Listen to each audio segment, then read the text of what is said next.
ამასობაში უკრაინის ფრონტზე. 13 თებერვალია საღამო და ამ ვიდეოში მოვყვები რა მოხდა ბოლო დღეებში საინტერესო ომში. სანამ ყურებას დაიწყეთ და ლაიქეთ ვიდეო, გამოიწერეთ ჩემი გვერდი, ჩემი Telegram არხი, YouTube არხი, Facebook გვერდი და აგრეთვე ხარდაჭერის სურვილებმა გააკეთეთ დონაციები, ანგარიშის ნომრები დევს პროფილზე და კომენტებში ჩავაგდებ ხოლმე. ხო, შვიდობა და მოლაპარაკებებად და სანამ ეს ყველაფერი მოხდება, საომარი მოქმედებები გრძელდება. ხო, ბევრს უყვირს ძალიან, რატო არის ამ მოლაპარაკებებზე ესეთი პირობები საკმაოდ არასასიამოვნო უკრაინისთვის. ამ ხალხის ძირითადმა ნაწილმა უბრალოდ არ იცის რა ვითარება არის ფრონტზე. იმიტომ რომ ინფორმაციას ღებულობს ქართული ოპოზიციური არხებიდან, რომლებიც პროუკრაინულად არიან განწყობილი და ცალფრე ინფორმაციას ავრცელებენ. და უსმენენ ამ ქართველ ექსპერტებს, ამ აკიებს და ლაშაბერიძეს და ვიღაც ალფასიხშირეებს და ვიღაცებს, რომლებიც არარეალისტურ სიტუაციას უხატავენ მათ და უქნიან შთაბეჭდილებას, რომ თითქოს რუსეთი დაქცევის პირასაა, უკრაინელები იგებენ, ტანკები აღარ აყავს რუსებს, რაკეტები აღარ აყავს რუსებს, ჩრდილოეთ კორეელების იმედზე არიან დარჩენილი, რაც აბსოლუტურად არ შეესაბამება სიამოვნებას და რა ხდება ახლა რეალურად დღეს მდგომარეობით ფრონტზე მოგიყვებით ამ ვიდეოში. ხო, მოკლედ, წინა კვირის განმავლობაში უკრაინელები აქტიურობდნენ და ცდილობდნენ რაღაც გარკვეულწილად ინიციატივა აეღოთ თავის ხელში და რამოდენიმე მიმართულებით შეტევითი ოპერაციები ჩაატარეს. მაგრამ რაღაცა სერიოზულ შედეგს ამ ოპერაციებმა ვერ მიაღწია რა. რაღაც მეტნაკლები წარმატებები იყო, მაგრამ საბოლოო ჯამში რუსებმა ამ ყველაფრის კუპირება მოახდინეს და ერაფერს ისეც უკრაინელებმა ვერ მიაღწიეს. აი, კურსკის ოლქში, ქალაქ სუჯას აღმოსავლეთით 7 თებერვალს დაწყებული შეტევაც შეჩერდა. ორი სოფელი ჰქონდათ საწყის ეტაპზე უკრაინელებს დაკავებული, ფანასეევკა და ჩერკასკაია კანაპელკა. ეს ფანასეევკა რუსებმა დაიბრუნეს, ეს ჩერკასკაია კანაპელკაც ნაცრისფერ ზონაშია ახლა, რუსებიც არიან, უკრაინელებიც, ბრძოლა მიდის და არაფერი, რაღაც მცირე ტაქტიკური წინსვლა გამოვიდათ უკრაინელებს. ამის პარალელურად რუსებმა დაიწყეს შეტევა ამ სუჯის შვერილის დასავლეთ მიმართულებაზე. და ეგ არის სოფელი სვერდლიკოვო რა. და ამის სოფლის მიმართულებით წაიწიეს მნიშვნელოვნად წინ. გუშინ წინ ვრცელდებოდა ინფორმაცია, რომ თითქოს მთლიანად აიღეს კიდევაც ეს სოფელი. ხო, მაგრამ მე ეტყობა უკრაინელებმა რაღაც კონჩეტევებით რაღაც ნაწილი დაიბრუნეს. მოკლედ ახლა ამ სოფელში მიდის ბრძოლა რა. ეს არის ძალიან მნიშვნელოვანი სოფელი. ამ სოფლის გავლით ხორციელდებოდა ლოჯისტიკა ამ სუჯის დაჯგუფების ერთ-ერთი მარშრუტი იყო.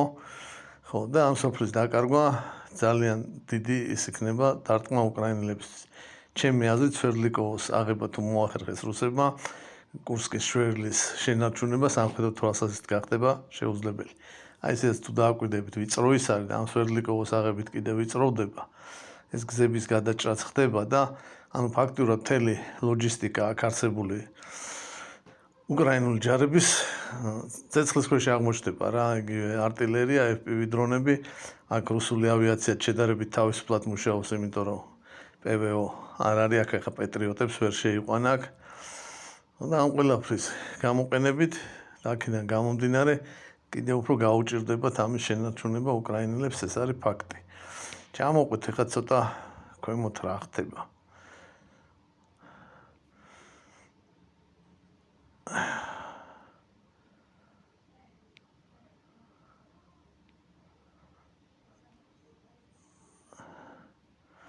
ხარკოვის ოლქი, ხო?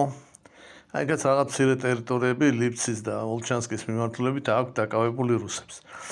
ეხლა რატო მოხდა ამ ტერიტორიების დაკავება? აქ საერთოდ არაფერი არ ხდებოდა, ხალხი ცხოვრობდა ჩვეულებრივად, საზღვარი იყო და უნიშნელო რაღაცები.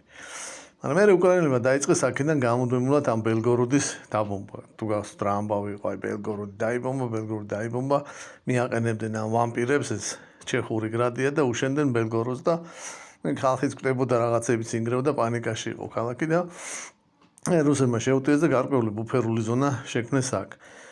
და შედეგად რა მიიღეს? ახლა ბელგოროდის დამოუკიდებლობები აღარ არის მე გამოწერილიც აღარ მაქვს ბერგოვორდის ჩატები, იმდენად არაფერი არ ხდება და დაინგრა ქალაქი ვოლჩანსკი.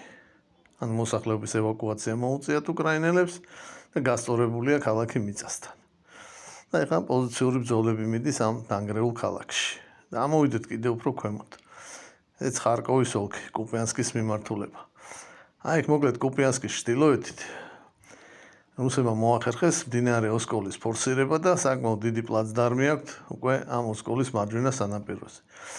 რომელიც ესე დამოკლეს מחვილივით კიდია ჩრდილოეთიდან კუპიანსკზე და პლუს ამას არის შანსი რომ აქედან გაიჭრებიან ველიკი ბურლუკისკენ და მერე სამხრეთიდან შეუტევენ ვოლჩანსკს. აგაც საკმაოდ თულად არის უკრაინელების საქმე. კუპიანსკის სამხრეთით. მოკლედ ეს კუპიანსკი და ლიმანის ერთიანი ფრონტის ხაზიც უკვე აღარ არსებობს, იმიტომ რომ აქ გადაჭრეს ეს გზები რუსებმა, გავიდნენ ასკოლის მარცხენა სანაპიროზე და აქედან ესეთი შვერილია კუპიანსკს უტევენ აქედან სამხრეთიდან, ანუ ნახევრად ალყაშია კუპიანსკი თითქმის. წამოვიდეთ ცოტა ქვემოთ, აქ არის ლიმანი. ლიმანის მიმართულებაზე წინსვლა აქვს რუსებს და აქ მდინარე ჟერებეცია, რომელზედაც 22 წელს შეჩერდა უკრაინელთა შეტევები, ძლივში აჩერეს მაშინ რუსებმა. ეხლა ეს მდინარე ჟერებეცის ფორსირებაც მოახდინეს და აქაც საკმაოდ დიდი პლაცდარმი აქვს უკვე გაკეთებული. რაღაც სოფლები დაიკარავეს, ტერნი რაღაცები და აქედანაც უკვე ძალიან ახლოს არიან ლიმანთან. კიდევ უფრო ქვემოთ აქ არის სევერსკის მიმართულება. ეს არის ყველაზე ძლიერი პუნქტი უკრაინელების თავდაცვის. 22 წლის ზაფხულიდან მოყოლებული ცდილობენ რუსები აქ რამე წინსვლას და ვერაფერი ვერ მოახერხეს უამრავი სვერპლის მიუხედავად. აქ ძალიან მაგრად განან უკრაინელები და ეს სევერსკი იცავს მოკლედ მთავარ ფორპოსტებს დონბასში უკრაინელების ქალაქებს სლავიანსკს და კრამატორსკს და არაძლევს რუსებს აღმოსავლეთიდან აქ გასვლის საშუალებას. შემდეგი პუნქტი, ეს არის ჩასოვიარი. ჩასოვიარი 70% რუსებს აქვს დაკავებული, ჩრდილოეთიდან სამხრეთიდან უტევენ და მაქსიმუმ სადღაც ერთ თვეში ალბათ მთლიანად აიღებენ ამ ქალაქს. წამოვიდეთ კიდევ უფრო სამხრეთით, ქალაქი ტორეცკი. ტორეცკი რუსებმა მთლიანად დაიკავეს. შემოგარენში მიდის ბრძოლები, აქ შერბინოვკა, სოფელი აქაც იყვნენ რუსები შესული, მაგრამ უკრაინელებმა ჰქონდათ აქ წარმატებული კონჩეტევები, ლომად რუსები დახოცეს, ტყვეების კადრებიც იყო და ამ სოფელს ინარჩუნებენ. ტორეცკი უკვე რუსების ხელშია. წამოვიდეთ ცოტა კიდევ უფრო სამხრეთით. ეს არის პაკროვსკის ფრონტი. აქ არის ქალაქი პაკროვსკი და აი მარჯვენა ფლანგი. აი ჰქონდათ რუსებს ამ დღეებში წარმატებები. აიღეს რამოდენიმე სოფელი.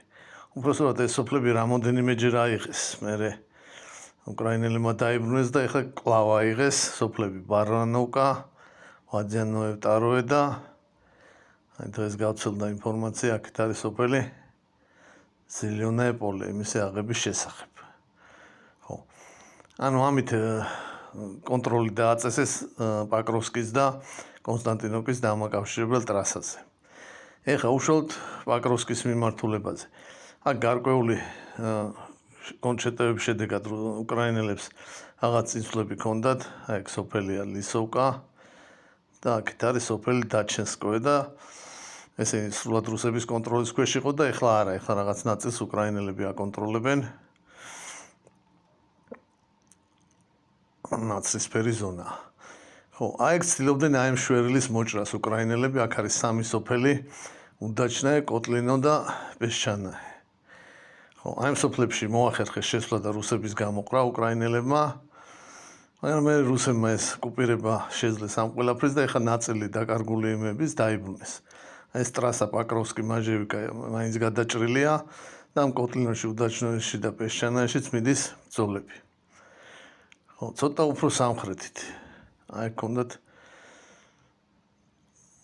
წარმატებები რუსებს. აი დაიკავეს სოფლები ნოუანდრეევკა, სრიბნოე და ზაპოროჟია ესეთი სოფელი, ეს სოფელიც აიღეს. და კიდევ უფრო მიუახლოვდნენ დნეპროპეტროვსკის ოლქის საზღვარს. კიდევ უფრო სამხრეთით კურახოვოს მიმართულებაზე. თითქმის აღებული აქვს სოფელი ანდრეევკა, ძალიან ცოტაა დარჩენილი და აი აქეთ კურახოვოს მიმართულებაზე მთლიანად აიღეს სოფელი დაჩნაე. ასევე ხო, ამ ანდრეევკის და დაჩნოეს აღებით კიდე უფრო დავიწყობდა ეს ჯიბე, კურახოვოს ჯიბე, სადაც 3 სოფელია, რომელსაც ხლა აკონტროლებენ უკრაინელები, ზელიონოკა, ულაკლი და კონსტანტინოპოლი. მაგრამ ესეც რაღაც უახლოესი დღეების ამბავია. აი კონფიგურაციას რო დააკვირდეთ, ჩრდილოეთიდანაც უტევენ რუსები, სამხრეთიდანაც, აღმოსავლეთიდანაც. ხო, ეგ ანდრეევკაში რაღაც სიმაღლეები აქვს დაკავებული, რომლებიდან მთელი ეს კონსტანტინოპოლი კონტროლდება. ხო, და ეს რაღაც უახლოესი ხანების პერსპექტივაა ამ ჯიბის ამოვსება მოკლედ. ხო, მცირე პაუზის მერე რუსები გააქტიურდნენ ველიკაია ნავასილკას მიმართულებაზეც. აი ველიკაია ნავასილკა აიღეს 2 კვირის წინ. და რაღაც პაუზა იყო, რაღაც გადაჯგუფება ხდებოდა და 2 დღეა რაც აქ გააქტიურდნენ რუსები, წინ წაიწიეს. აი უკვე მიადგენ აი ბურლაცკაია სოფელი, სადაც სერიოზული გამაგრებული რაიონი არის უკრაინელების. ხო, აქაც რუსების წინსვლებია მოკლედ. ხო. აი ყველაფერი ამის ფონზე, ხო? უკვე აღარ ჩანს ისეთი ცუდი ეს მოლაპარაკებები და შეთანხმების გეგმა რა. იმიტომ რაც უფრო გრძელდება ომი, უფრო მეტი უკრაინელი ჯარისკაცი იღუპება და ტერიტორიებს კი არ იბრუნებენ, კარგავენ. ბოლო სოფელი, რომელიც უკრაინელებმა გაანთავისუფლეს, უკრაინული სოფელი კურსკის ოლქს არ ვიძახი, ეს იყო რაბოტინო და ეს მოხდა 2023 წლის 24 აგვისტოს. ანუ წელიწად ნახევრის წინ. მას შემდეგ სულ რუსები მიდიან წინ ნელ-ნელა და 200-ზე მეტი დასახლებული პუნქტი დაიკავეს უკრაინელებს. და ვერ ჩერდება ეს წინსვლა. ტყუილია რომ იძახიან, რომ უკრაინელებს აქვს წარმატებები. რუსებს აქვს ინიციატივა და დანაკარგებით არის თუ რითიც არის, უფრო და უფრო მეტ ტერიტორიებს თრეულობენ და არ ჩანს იმის ტენდენცია, რომ უკრაინელებს შეუძლიათ ამ სიტუაციის კარდინალურად გადატეხვა. და ეს ამერიკელებმა მშვენივრად იციან. ხო, და თავს არ იტყუებენ, უბრალოდ თქვენს რომ აღარ მოვიტყუებთ და აზრი არ აქვს ამ ყველაფერს, ჯობია დავამთავროთ. ხო, მაგრამ ნუ არიან ძალები, რომელსაც არ აწყობთ ეს დამთავრება და იძახიან არა, მაინც ვიომოთ, იქნებ რაღაცა მოხდეს. რა უნდა მოხდეს, გაუგებარია. ხა რუსეთი რო არ ჩამოიშლება, ეს უკვე ფაქტია, ხო? და იარაღი რო არ უმთავდებათ, აგერ ვიდეო დავდე, ალჟირს მიყიდეს 6 სუ 57 ტიპის თვითმფრინავი. ეს უახლესი მეხუთე თაობის საექსპორტო ვარიანტი. ანუ იარაღი იმდენი აქვთ, რომ ყიდიან კიდევაც. ხო და ნუ რა ვიცი ხა ამ ფონზე რა უნდა მოხდეს მე არ ვიცი. ხო, ეს ხდება მოკლედ ესეთი ამბებია დღესდღეობით ფრონტზე.